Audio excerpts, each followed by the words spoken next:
Hello, hello! Isa na namang araw na pinahirapan ko na naman ulit ang aking sarili. Alam niyo ba kung bakit? Kasi pwede naman ako bumili na hiwa na talaga ang manok pero talaga ako ang naghiwa kasi nga bago, 'di ba, yung aking butcher knife. Anyway, mga langga, bago ako magpatuloy ng aking tikal, no, ipapakita ko sa inyo kung paano ako mag-barbecue ng whole chicken. Ang point ko dito langga na hindi hilaw ang kinalabasan ng inyong whole chicken barbecue. Siyempre, no, makapal kaya yung pitso at saka hita ng manok.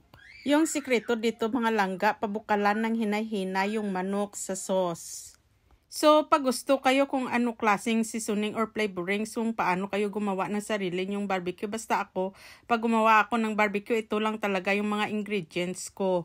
Natakam kasi ako sa pritong manok na buo, no? Grabe talaga, pinrito nila ng buo yung manok. Sabi ko naman, ay naku, nakakamiss talaga ng kumain ng inasal na manok na merong pitso at saka hita.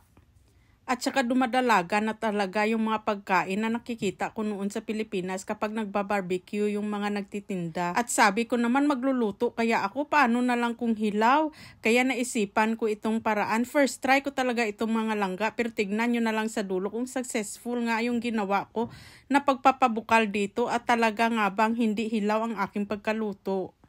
At 'di ba sabi ko nga bakit ko pinapahirapan pa ang sarili ko kasi pwede naman ako bumili ng hiwa-hiwa na manok pero talaga dito ako sa buo. Alam niyo ba kung bakit? Mas mura kasi mga langga ang buo na manok at meron naman akong napakagandang butcher knife at napakinabangan ko talaga sa paghiwa ng manok. Ito nga yung sinasabi kong pagpapakulo, yung una kong pinakuluan, yung sauce muna. Tapos, idip-dip ko lang yung karne ng mga 2 minuto at tanggalin agad. Tapos nilagay ko yung mga karne sa lalagyan kung saan pwede sila mag-rest ng 10 minutes. Alam mo kasi mga langga kapag makapal ang karne, matagalan talaga ang pagluluto sa barbecue kapag idiretso mo. Sa ganitong kapal ng karne, siguro aabutin ka ng 2 oras bago ito maluto kasi ayaw namin ng mga karne na merong dugo-dugo pa kapag kinakagat.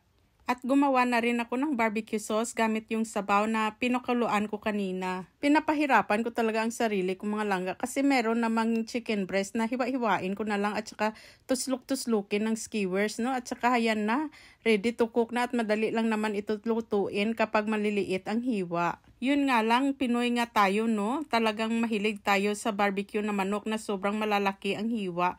Kagaya ng mga Ilonggo, no? Kapag pumunta ka sa aming lugar, naku, grabe talaga ang inasala ng manok sa aming lugar. Kahit nga tradisyon ng paghihiwa ng manok, talagang mamimiss mo dahil iba talaga ang lasa kapag iba din ang hiwa, no? At ang bango-bango pa ng mga inasal kapag lumabas ka sa bahay, kapag merong inasal doon sa street nyo, naku, grabe talaga. Yung amoy pa lang, ulam na. Pinag-isipan ko talaga ng mabuti itong method mga langga. Alam nyo ba kung bakit? Para mas mabilis sa akin ang magluto ng chicken barbecue na talagang gusto ng aking pamilya. Dati kasi mga langga, hindi ko na pinapabubukalan pero yung gamit ko dati yung hita lang. Ang problema lang gid mga langga, kapag hindi ko siya pinabukalan ako, mga 2 oras ako nakaupo sa harap ng barbecue. At parang naluto pa ako ng una kaysa sa barbecue na manok na aking niluluto. Kaya ito na nga yung aking solusyon, no? Medyo partly bukal siya, tapos ibabarbecue ko siya sa sunod. Not worth it kasi mga langga na uupo ka sa harap ng barbecue ng 2 oras na 3 lang piraso or 4 na piraso na manok lang ang lulutuin mo. Makukuha nga ang cravings mo pero talo ka naman sa pagod. So amo ini ang sabi ko sa aking sarili, no, na I will cook wisely. Napaka-importante daan kapag nagluluto ka mga langga na hindi ka stress kasi nga kung ako kapag stress ako habang nagluluto, hindi ko talaga nalalasahan yung pagkain at hindi talaga ako nabubusog. Dati mga langga, yung mindset ko, yung talagang kailangan maluto ko lang yung pagkain. Kahit na pagod na ako, na kahit na kumakain nga ako, no, nilalagay ko sa lalamunan ko yung lahat ng pagkain. Feeling ko talaga ang sarap-sarap ng pagkain, pero later ko na-realize na wala palang lasa kapag kumakain ako na stress. Sabayan pa ng mga kasama ko sa pagkain na talagang ang bilis nila kumain ba. Habang nakikita ko yung mga anak ko at saka yung asawa ko na ang bilis nila kumain, no? Dapat nga masaya ako kasi parang ang sarap-sarap ng niluto ko. Yung feeling ko mga langga, nasi-stress kasi ako. Kasi sila patapos na sila kumain. Ako isang kagat, hindi ko pa nagawa. Kaya yung kalabasan, tapos na sila kumain at kakain na lang ako mag-isa. Yung pagod ko at stress nag-combine mga langga, kaya ganyan yung nangyari. Hindi ko talaga nai-enjoy yung dati kong mga barbecue. Dahil nga siguro noon, ang haba ng lutuan process, hamak mo matatapos ko ng 2 oras.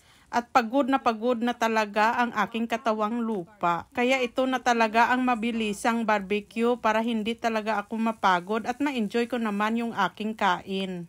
At ito na nga siya, ang bilis talaga ng pagkaluto ko ng chicken inasal mga langga. I can't believe my own eyes na talagang naluto siya ng maayos at hindi hilaw. Kasi nga mga langga, reality to, kapag gusto mong mag-barbecue, kailangan mo talaga ng mga 3 oras kasama na yun yung preparasyon. At talagang hindi na siya healthy sa mindset kapag ganun kahaba ang lutuan, lalo na kapag kunti lang naman ang lulutuin mo. At dito pala nagluto na rin ako ng isda at ng power of lamb, o diba, ang saya lang. At heto na nga no, moment of paghuhukom, tignan natin kung talagang well done ang pagkaluto ko ng chicken inasal.